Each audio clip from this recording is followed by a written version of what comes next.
On your average night in town, you'll find all kinds of bands on stages across the city. If you want to hear rock, country, folk, psychedelic, or punk, you'll have a good shot at finding your scene. But for one reason or another, funk music is a lot trickier to come by. That's all starting to change, thanks to the efforts of one band. This is Kingston Live, and today we sit down with a group that's been bringing a heavy dose of groove to the city.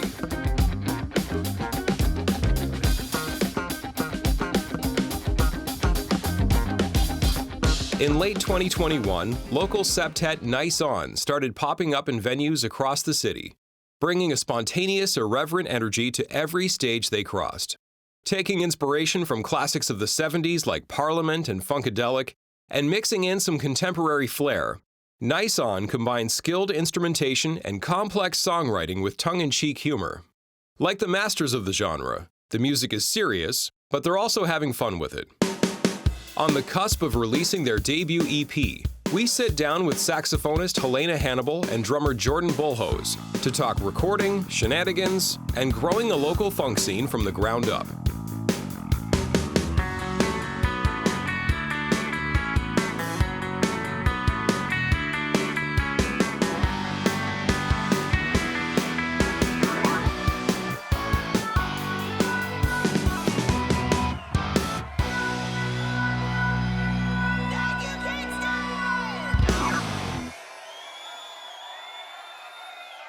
I guess let's start off by introduce yourselves. Yeah.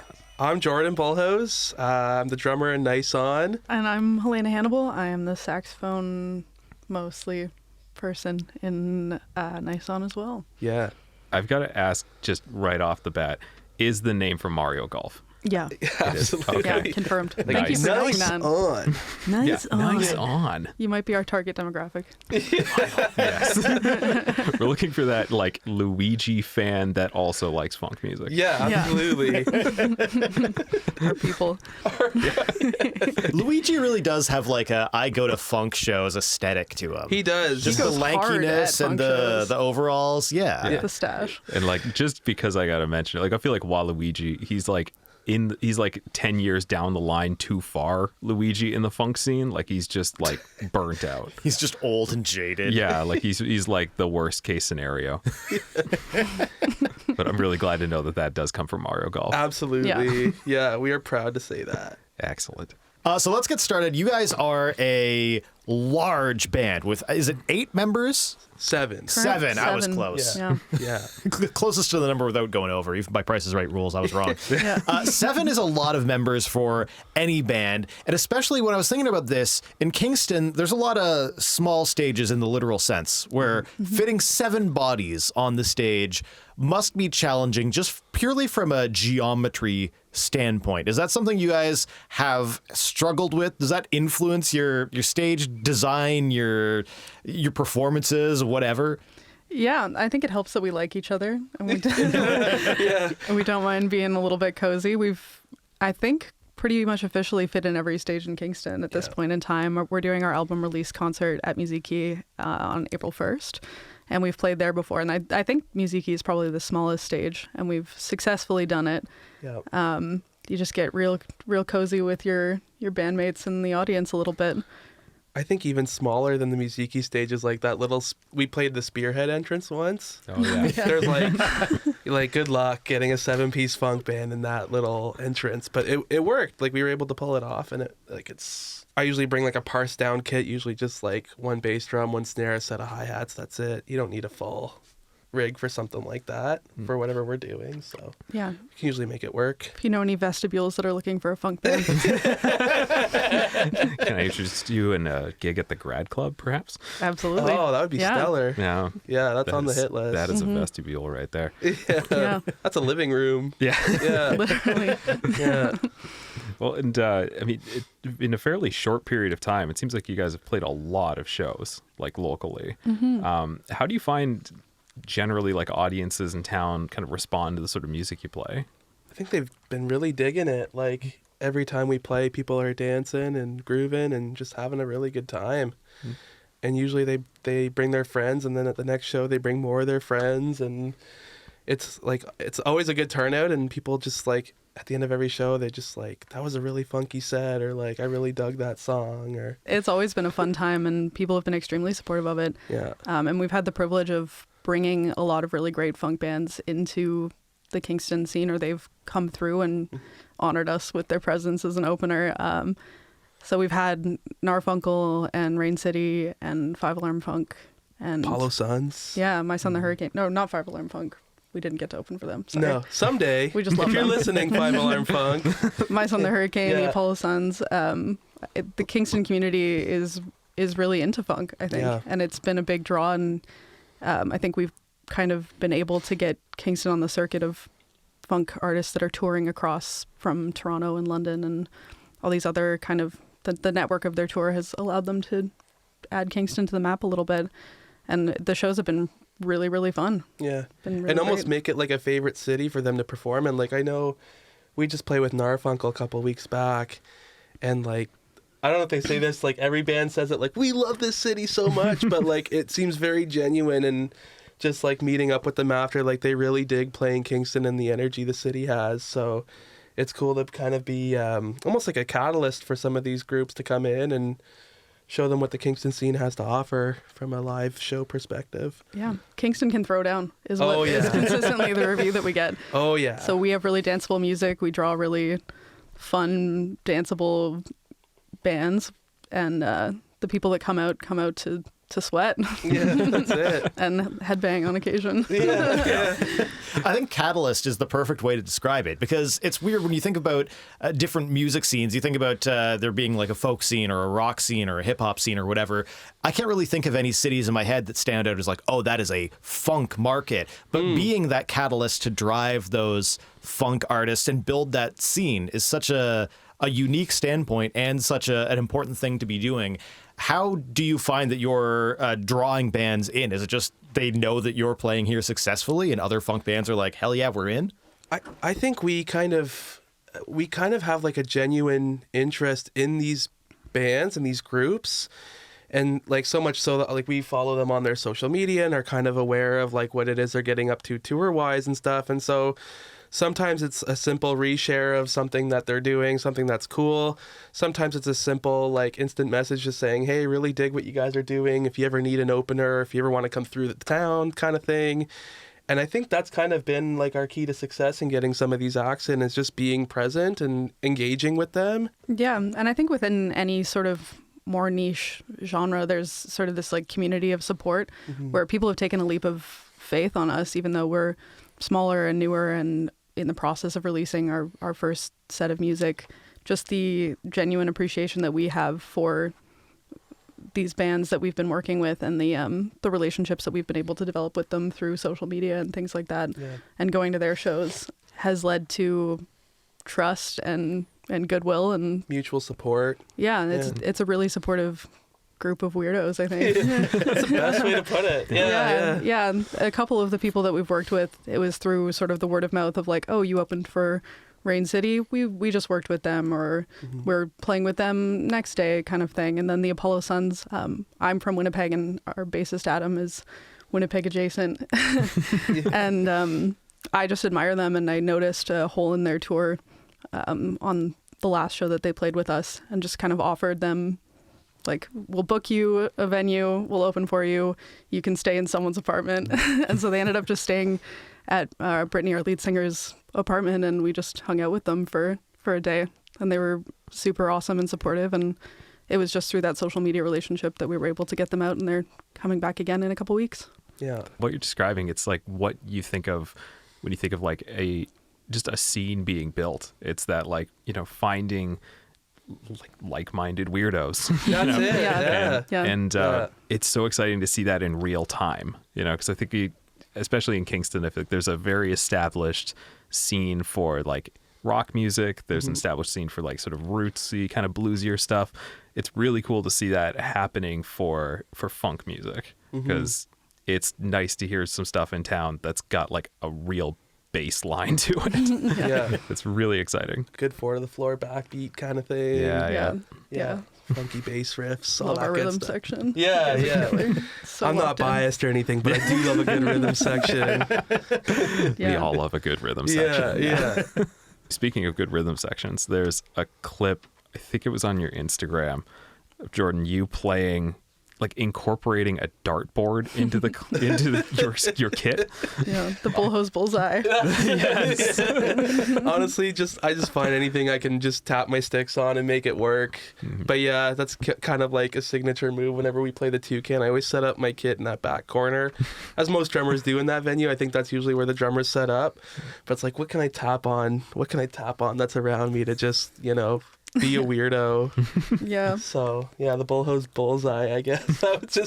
We just coined that term out of nowhere. Yeah, that same bit has inspired a song that we're working on right now called Take It to the Fridge, because we jam in my apartment, which is about the same size as this room. And Jordan squeezes into my living room / kitchen / the only room in the apartment. And was actually playing the fridge one day. Yeah. He used the backbeat. That's it. Yeah. And just like that, you have a new song. Yeah. Yeah. It seems like there's a real like spontaneity to the kind of music you write and to the performances themselves as well. It's fun. It just makes it more human, like it's not overthought. It's kind of just sporadic and in the moment, enjoying like what's happening and then just flying with it, seeing what happens. Yeah, we love a good bit. Most of the songs are written around a bit. Yeah. The name of the band is a bit. A strong groove, some great melody lines, killer vocals, And bits. And just bits. Yeah. I think collaboration seems to be a strong theme for you guys. And there seems to be this magic about funk and jazz where they collaborate so well with outside bands and outside genres that you wouldn't super put together. Maybe I wouldn't super put together in my head, and then you put it together and it's like chocolate and peanut butter. It works so well. Yeah. Are there any Kingston artists or artists anywhere that you would like dream list love to collaborate on something that maybe people wouldn't expect of you? Something that's kind of out there. I don't really keep a dream list, but I just kind of insert myself already in those situations. Yeah, I have had like a strong year of appreciating local artists and asking them if they want saxophone on something. So I did like a really cool feature with Ricky from Cacao earlier this year. Played with a couple indie rock kind of projects, played with Hinterwood, and I'm a big sucker for going to a show, liking the band, and then asking them if they want a horn section. The Empties recently, I just kind of was about to go to their show, and I thought that maybe their show would be a little bit spicier with some horns on it, and they gratefully had me. Yeah, I think it's a privilege as an instrumentalist. Like, you can't really take over someone's rhythm section, but coming from a jazz and funk background, like, I love improvising with new people and things that are kind of unexpected. Like, Ricky was definitely the furthest outside of my comfort zone of playing over electronic music live and like working through different pads and stuff. But that's kind of the joy of it, and it makes you a more well-rounded musician to be able to play in all these different contexts, and it's just more fun, I think. It brings out different parts of you too. It's just a conversation, like anything that they're doing, you're reacting to, and it might not be something that's part of your normal playing vocabulary kind of thing. It's really cool. Any opportunity you have to play with anyone is going to make you a better musician, because you're learning how to kind of collaborate musically, develop that ear, that kind of thing. So I try and do that more. So like on this, like the solo project kind of stuff that I do, like just finding local artists to collaborate. I know we've collaborated on some stuff, and it's different than what we do in the context of the band too. Yeah, So it's always different. Yeah, it's good to have a good musical palette, I think. Just Yeah. keep it as diverse as possible, and yeah. In a band of 7 members, that's a lot of people to coordinate. It's a lot of influences, and it's a lot of tastes to balance out. How do you approach that when you're writing and when you're recording? Yeah. Google Calendar's been our friend right from the start. Yeah, the logistics get complicated. Yeah. The writing comes together a lot more organically than I think any of us would have ever imagined. Totally. It's usually either someone will come with like basically a demo of a song that they've already kind of constructed and written and potentially even recorded. Brittany's amazing at that, and Adam, and Tyson, everyone is great. Everyone, yeah. Everyone has the ability to make a demo of something that they've already fully conceived of, and then we can usually execute it and add things to it. Or we'll just kind of get into, like, we jam every week and we just kind of sit down and be like, okay, this is an idea that I had, this is a riff that I had, this new intro, outro, whatever. Yeah. And we can usually construct like a full-fledged song of it. And then Brittany and Tyson are total whizzes with just writing amazing lyrics over some of the most crazy things that we give them. Yeah. And vocal melodies and all that good stuff. Yeah. Yeah. Just beautiful lyricists and a bunch of people who are used to and excited by improvising together. Mm-hmm.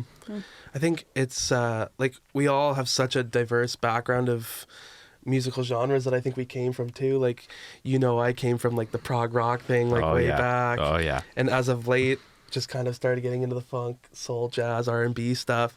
But like everybody's tastes are so varied and so awesome. And then like you put that all together in the project that we're in, and like you get our sound as a result. And it's not one person kind of really calling all the shots. We all kind of have a say at the table as to like the direction of a song, or, like you said, like everybody kind of brings a cool idea to whatever it is we're working on. So yeah.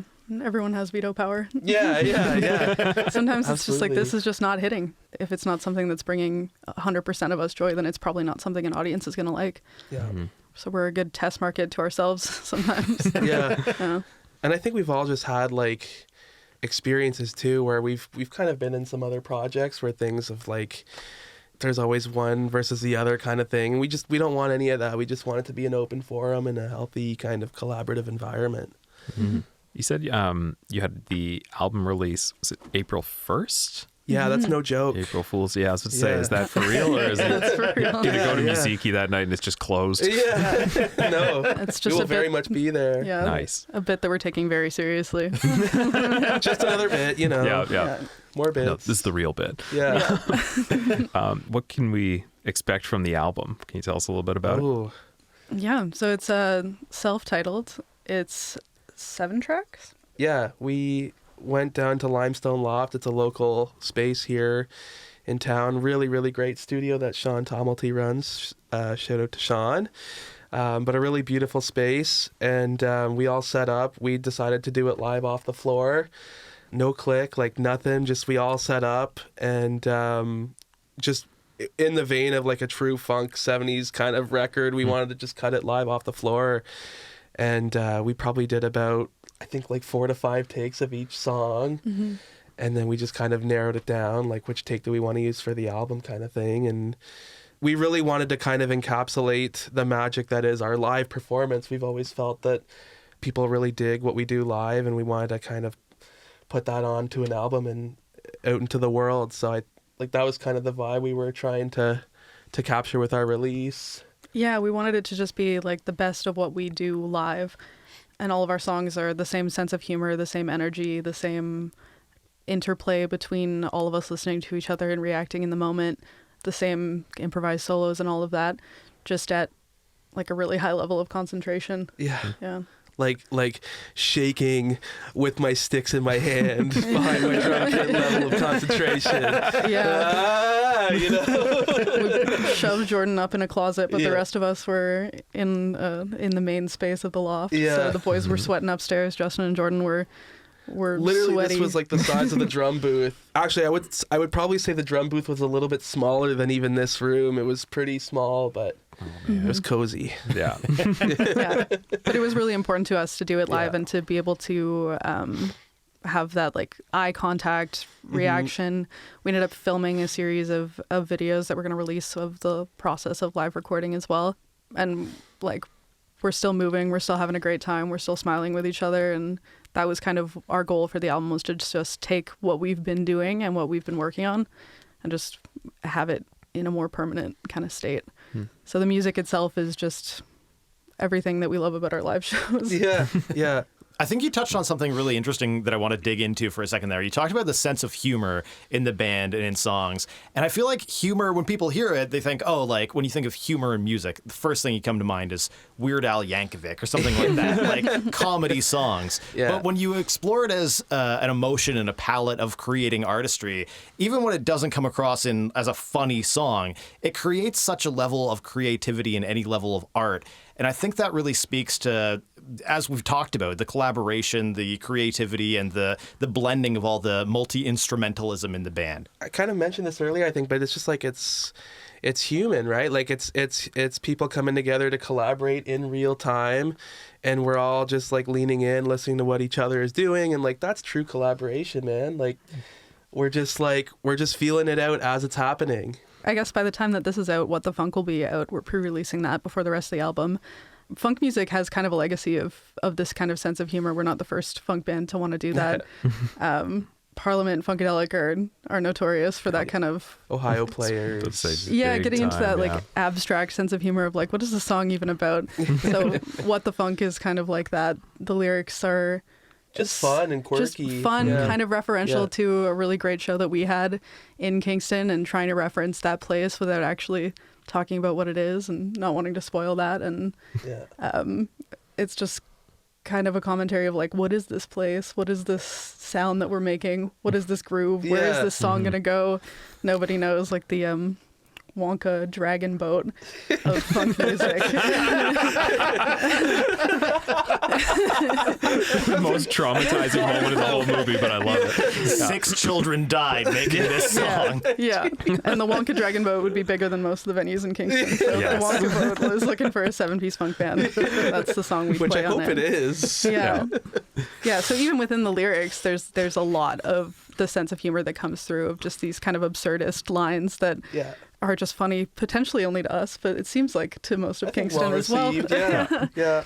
I don't know, with funk music, like you said, there's this great history of humor and playfulness to it. Like, you already name dropped Parliament, but that was the first thing that came to my head is like, isn't there like a Dr. Funkenstein album or something? Like, there's some bizarre albums, and even like newer stuff, like you have like Silk Sonic, for example, or like more, big time, like stuff with a lot of energy, but there's a tongue-in-cheek quality to it. It's fun, it's flexible, and it's just exciting to see that popping up in town. Yeah, absolutely.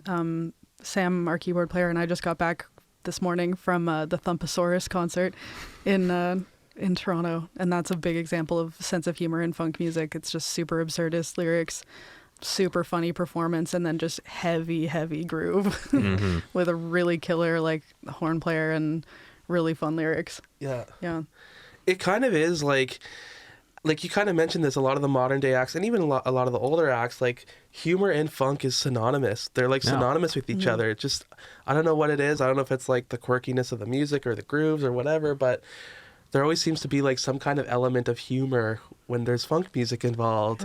It's like we take this music so seriously that we don't have to take ourselves seriously. Like this music kind of stands on its own, like that's super tight on its own, and we can just kind of use it as a vessel for our silliness. Yeah. It's almost like the music equivalent of like when a horror guy or a comedy guy does a horror, like Jordan Peele doing horror movies, so funny. Or like when Robin Williams did like, 1 hour photo and that sort of stuff. It just works so well because they know I don't know how to express their emotions well in that sense. Yeah. Yeah, there's this like, I don't know, almost like an inherent absurdity to it that makes it inherently fun. Yeah. And I think that just pulls the listener in even more. Yeah. Gives the music some legs. It gives it life, Yeah.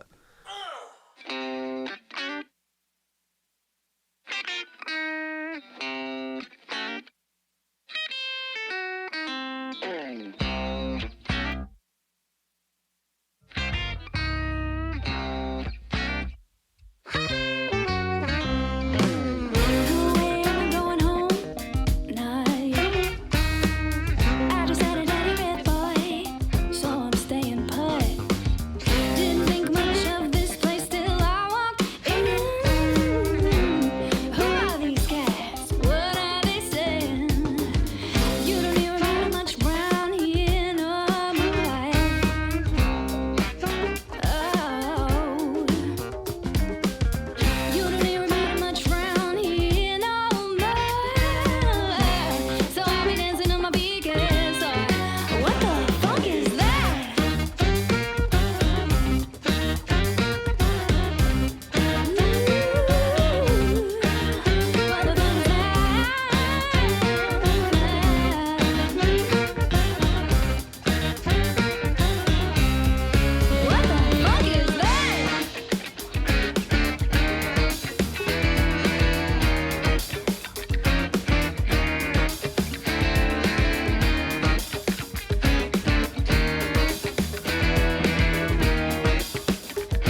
Thank you for listening to Kingston Live.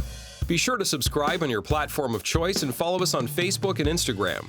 For more great Kingston music, check out the Kingston Live playlist on Spotify.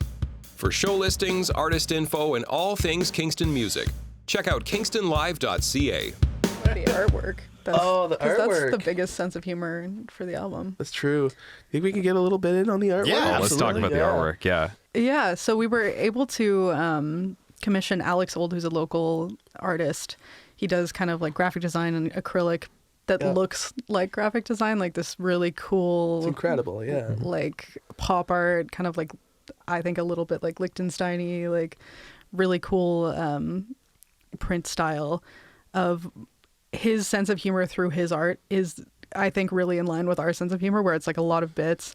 I was inspired to reach out to him because I bought a print of his over the summer at Skeleton Park Arts Fest that's the sun taking a bath in a bathtub, but the bath is the sky. Yeah. That's cool. So we knew immediately that he would be a really great fit for us. So we were able to commission Alex to do the artwork for our What the Funk single cover and for the album, the whole album. So the What the Funk is going to be this upright bass. It's inspired by a broken bass that may or may not be at a venue in town. And We'll leave that up to the listener to figure out where that is. that's mysterious and unknown, of course. Kingston scavenger hunt. Yeah. Geocaching. Yeah.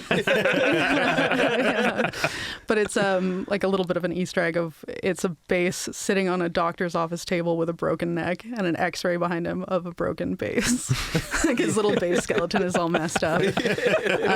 And we love it, and it's given us endless laughs. And then for our main album cover, it's two monkeys sitting on the outside of a plane. One of the monkeys is the plane captain, allegedly. There's like an outside of the plane on the roof of the plane steering wheel, and the two monkeys are just kind of holding each other like a motorcycle grip, and it's flying through the sky. Just insanity. That's acrylic? 'Cause I saw you posted He it on did it on Instagram. graphic. He did that one as a graphic design. Okay.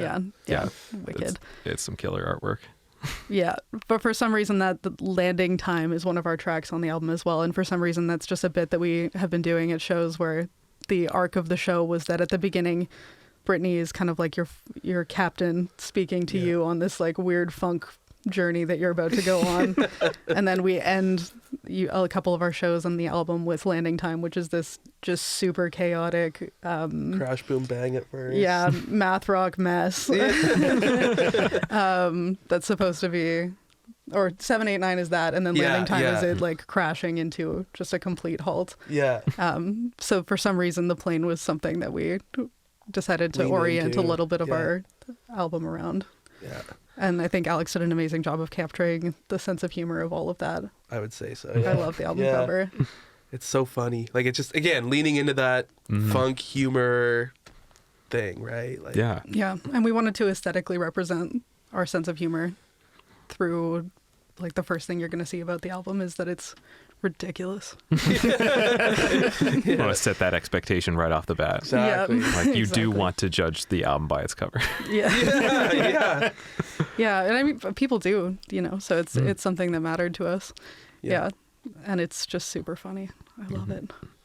And I like the idea of framing the show, like starting it with like, this is your captain speaking. It kind of reminds, like, I mean, we brought up Parliament like 3 times, but it's like, is it P-Funk, I think, that starts with like, good evening. Well, I think that was Bootsy on the recent Silk Sonic record. Yeah. Bootsy Collins did that with Bruno Mars and Anderson .Paak. Yeah, he did. Yeah, he did like a whole like, yeah, baby, welcome to Silk Sonic. Like, Silk Sonic. Like, it was just so cool. It was just, love that. All aboard. Yeah. Did it. Yeah. That's a pretty good Bootsy Collins impression thank too. you so much. There's like a weird funk accent that like I would love to find the why like funk talk parts always have that. I can't do it, but like that manner of speaking. Yeah, you know? It's like almost like excessively relaxed. Yeah. Super fun. All right. Thank y'all. Thank you guys for having joining us. us. Super fun talk. Hell yeah. You guys are cool. Well, we're stoked for the album, which hopefully comes out April 1st. Yeah. If it doesn't come out on April 1st, I'm leaking it. Can you leak your own album? Is that a thing? I already have. You do, yeah, jeez. Yeah. Just burn it onto a CD and just hand it out on a street corner is what's happening if it's not out on April 1st. Nice. Yeah. Princess and Division. Our True. home and native land. Yeah. Find me next to the bronze squirrel dressed as a dapper little man. That thing terrifies me at night. I almost walk into it. I talk to it so often that I feel like I'm the only one speaking to it. Are other people like, oh, sorry, man? And then like I apologize to no one. That I'm like, oh, it's a statue. Like I feel like people are just watching me and they think I'm having a breakdown. Yeah. Yeah, but they also think they're being considerate and polite. To Even a though in hunk of metal. Yeah, but Yeah. you I know. thought I saw someone having a breakdown by a hunk of metal the other day. So we have metal. That's where I know you from. Yeah. Yeah. When they first installed that, they got knocked over within like the first like 24 hours. Really? Yeah, because they had initially glued them down, and they had hired security overnight to watch these bronze squirrel men. I would love that job. Yeah. Well, he didn't do a very good job of it because they got knocked over like immediately. Oh my And then God. I was talking to the person involved with like the public art installations, Taylor, about this like the next day, and they had to get like 20 feet or something really excessive of like bronze rods installed. So those things are like attached to like Anchored to the core. it's like the craziest birthday candle rig. Like they're like in the pavement, like deep oh my Wow. God. down into the catacombs. Yeah, so those things are going absolutely nowhere anytime soon. Yeah.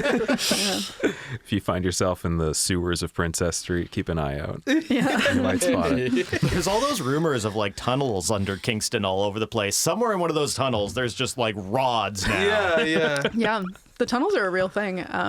I work at a coffee shop downtown, and our basement is connected to the Freshie basement or something. Oh, like no way. these tunnels that exist between all of the like restaurant basements that are unfinished and like super creepy and like limestone. And one of my friends used to work at Jack Astor and said that he like went into the basement and tried to follow the basement as far as it would actually Oh my allow you to go, goodness. and ended up like at, I don't even know, like Atomica or something, because you can get like you can get really, really far in them, and I'm too scared.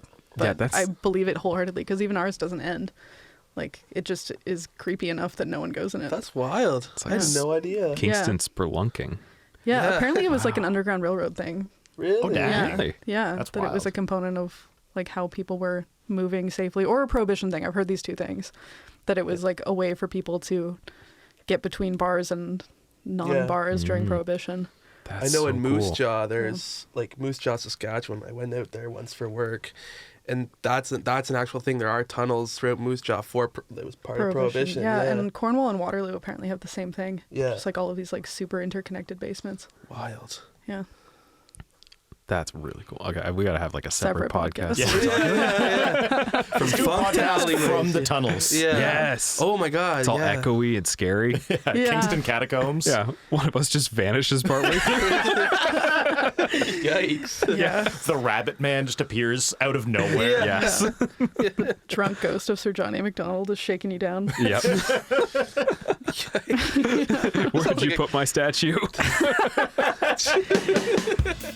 This has been Kingston Live. We encourage you to rate us on your listening platform of choice and subscribe where possible. For show listings, artist info, and all things Kingston music, check out kingstonlive.ca. Kingston Live was produced in Kingston by Soundwise. Hosted by Riley Jabour and Peter Sanfilippo. Voiceovers and technical production by John Sanfilippo. Executive producer Rob Howard. Kingston Live is a member of the Canadian Live Music Association. We'd love to hear from you. Email us at podcast@kingstonlive.ca.